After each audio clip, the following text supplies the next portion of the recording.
adalah ketika ruh berpisah dengan jasad.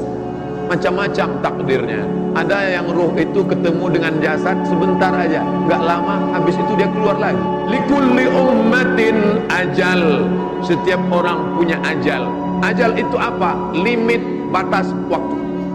Idza jaa ajaluhum, kalau ajalnya sudah sampai, la yastakhiruna sa'atan, tidak bisa ditambah walau sesaat, wala yastaqdimun, tidak bisa didahulukan, dipercepat walaupun sesaat. Allah mentakdirkan ruh Abdul Somad bertahan di dalam sampai hari ini. Saya sampai hari ini dimuliakan, dihormatan. Kenapa? Karena masih ada ruh dalam jasad. Andai ruh sudah keluar dari jasad, anak kandung pun takut, istri pun tidak lagi suka. Kenapa? Tidak ada seorang istri yang mau satu tempat tidur sama mayat. Mana ada? Selama ini yang diperhatikan orang apa? Jasad, jasad, jasad. Tonton tuh TV dari pagi sampai pagi. Yang diperhatikan apa? Jasad. Dari mulai tapak kaki sampai ujung kepala, jasad. Tumit, retak-retak, pecah-pecah, oleskan Nivea. Jasad. Sampai ujung rambut. Rambut Anda gatal berketombe, siramkan Rejoice. Begitu dia mandi, langsung turun salju ke kamar mandi. Sampai anak gadis nyetop mobil di jalan tol. Oh, iklan apa? Ketiak hitam, Rexona. Yang diperhatikan semuanya jasad, jasad, jasad, jasad. Oleh sebab itu maka perhatikan ruhmu, jangan sampai ruhmu mati. Emangnya dia bisa mati? Dia ada di dalam, tapi dia tidak merespon lagi. Kenapa? Dia sudah lama mati. Maka sirami dia dengan ilmu. Ada pengajian, datang. Ketika pengajian masuk ke telinga, ruh hidup. Tapi jangan cuman suka ngaji, tapi langsung beramal. Maka dia seperti bibit. Bibit ini mulai kalau disiram, siram, siram, maka bibit itu akan pecah, mengeluarkan batang, mengeluarkan cabang, mengeluarkan daun. Tapi kalau pohon hanya besar berdaun rimbun, dia hanya buat semak aja, karena dia tidak bisa berbuah. Maka buah daripada ilmu itu adalah beramal. Ketika kau sanggup merubah pengetahuan menjadi amal, maka ruh engkau pun akan sehat, dia akan hidup. Lalu kemudian jangan lupa ikhlas. Wa ma umiru illa liya'budullaha mukhlishin. Maka dalam Islam diajarkan, jaga ruh ini jangan sampai mati.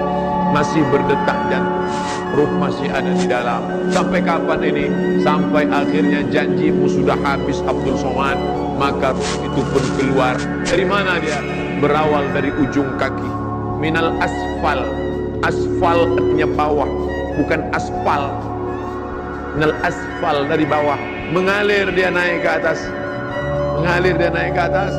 Lalu kemudian dia pun keluar dari atas. Lalu kemudian mata melihat. Makanya orang yang mati meninggal itu matanya melotot melihat. Apa yang dia lihat? Ruhnya keluar. Orang yang meninggal dunia, salah satu ciri husnul khotimah, irqul jabin, keluar keringat dari jabin, berkeringat bagian atas alisnya. Kenapa berkeringat? Saya lama baca hadis nih. Kenapa berkeringat? Ternyata sebelum dia meninggal, malaikat mengepakkan sayapnya. Dikepak sayap malaikat itu, matanya melihat. Hai Abdul Somad, inilah tempatmu di surga, blok C nomor 15. Pada saat si hamba itu melihat tempatnya, dia malu kepada Allah. Sholatku nggak seberapa, puasa sunatku nggak seberapa, ilmuku nggak seberapa, amalku nggak banyak. Tapi kenapa aku masuk dalam surga? Malu dia. Respon orang yang malu, biasanya perempuan tersipu malu. Biasanya laki-laki merasa malu. Kalau dia dipermalukan, merah telinganya, naik darahnya, atau bisa jadi keringat dingin. Tapi mayat yang akan meninggal dunia, jasad yang akan ditinggalkan ruh, ungkapan malunya berkeringat atas keningnya. Orang beriman, ruhnya keluar seperti embun yang menetes dari ujung daun. Ini daun, pada saat tengah malam embun turun awan ke bawah, lalu kemudian berkumpul dari sisi-sisi daun, menetes di ujung daun. Embun menetes ke bawah, daun tidak ada yang ranting patah, daun tidak bergoncang. Begitulah keluarnya. Tapi bagi orang yang berdosa, seperti duri ditarik dari kain, dari kulit yang basah, panah yang masuk ke kulit, lalu ditarik dengan kuat sampai dagingnya terikut. Begitulah rasanya kematian. Ada yang mengatakan kematian itu seperti tebasan pedang di tempat yang sama beratus kali. Ada yang mengatakan kematian itu seperti mata kail pancing ditarik dari kulit yang basah. Ada yang mengatakan kematian seperti kambing yang dikuliti hidup-hidup. Semua menceritakan itu kepada Nabi Muhammad sallallahu alaihi wasallam. Makanya selalu kita berdoa, Allahumma hawwin alaina fi sakaratil maut.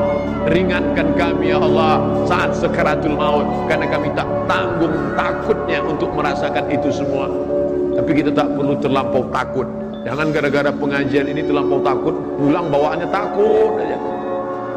Nanti masuk kantor enggak takut mati lah. Mati enggak perlu takut, karena mati itu adalah resiko hidup. Berani hidup, berani mati. Takut mati, jangan hidup. Takut hidup, mati aja. Nah ini resiko. Mereka hampir semuanya kalau sudah cerita mati takut. Tapi Islam justru cerita tentang mati. Kenapa? Mati adalah semangat kehidupan. Kenapa kita beramal soleh, persiapan untuk mati? Makanya saya tidak ingin, awalnya saya ragu untuk menyampaikan tema ini. Ruh ketika berpisah dengan jasad berarti mati. Saya tidak ingin selesai pengajian umat Islam di Bandung bawaannya mau mati aja semua. Lalu ruh tadi pun keluar. Ketika dia keluar, ruh yang baik disambut oleh malaikat dengan kain kafan yang terbuat dari cahaya. Kalau mau mencari tentang perjalanan roh ini, buka kitab Musnad Ahmad bin Hanbal, diriwayatkan oleh Imam Ahmad bin Hanbal. Dalam kitabnya Al-Musnad, disambut malaikat dengan meletakkan kain kafan dari cahaya. Lalu roh itu pun ada, dibawalah ke pintu langit. Begitu dibawa, seperti Isra Mi'raj. Assalamualaikum, kata malaikat pembawa. Untuk membawa, maka malaikat yang menjaga pintu langit, kami sudah lama menunggu orang ini karena kami merindukannya. Tiap malam dia bermunajat, kami melihat dari langit. Tiap malam dia salat tahajud, buku catatan amalnya selalu dibawa, kami melihat namanya. Inilah orang-orang yang masyhur fis sama walam yakun ma'rufan fil ardi. Malaikat mengenalnya, tapi YouTube tidak mengenalnya. Berapa banyak orang yang masyhur di televisi, masyhur di Google, masyhur di meme, masyhur di macam-macam, tapi malaikat tidak ada satupun mengenalnya. Lalu kemudian roh itu pun dibawa ke tempat yang bernama Illiyin. Yang baik-baik tempatnya Illiyin, yang jahat-jahat tempatnya Sijjin. Adapun roh yang jahat ditarik dia dengan paksa, lalu kemudian dibawa ke tempat Sijjin dengan berbagai macam bentuk siksa. Bainahuma barzakh la yabghiyan. Di antara air laut dan air sungai ada namanya barzakh. Dia tidak disebut dunia karena dia sudah mati. Dia tidak disebut akhirat karena dunia belum kiamat. Pembatas antara dunia dan akhirat disebut dengan barzakh. Sudah kembali ke alam barzakh tapi belum akhirat. Lalu kemudian berapa lama dia berada di waiting room ini sampai hari kiamat tiba. Idza samaa'un fatarat, langit terbelah. Wa idzal kawakibun tasarat, planet-planet bertabrakan. Wa idzal biharu fujirat, air laut naik ke darat, hancur semuanya. Wa takunul jibalu kal ihnil manfus, gunung-gunung, bukit-bukit seperti bulu kambing yang ditiup angin. Lalu kerak bumi ini bergoncang bergelombang. Wa taran nasa sukara, kau lihat mereka seperti mabuk. Wa ma hum bisukara, mereka bukan mabuk, walakinna azaballahi syadid, tapi azab Allah amat sangat dahsyat saat itu. Yang disombongkan ini apa? Apa yang disombongkan? Hai manusia, engkau keluar dari lubang najis 2 kali, sombongnya minta ampun. Mantan sperma, sombongnya minta ampun. Yang dilihatnya apa?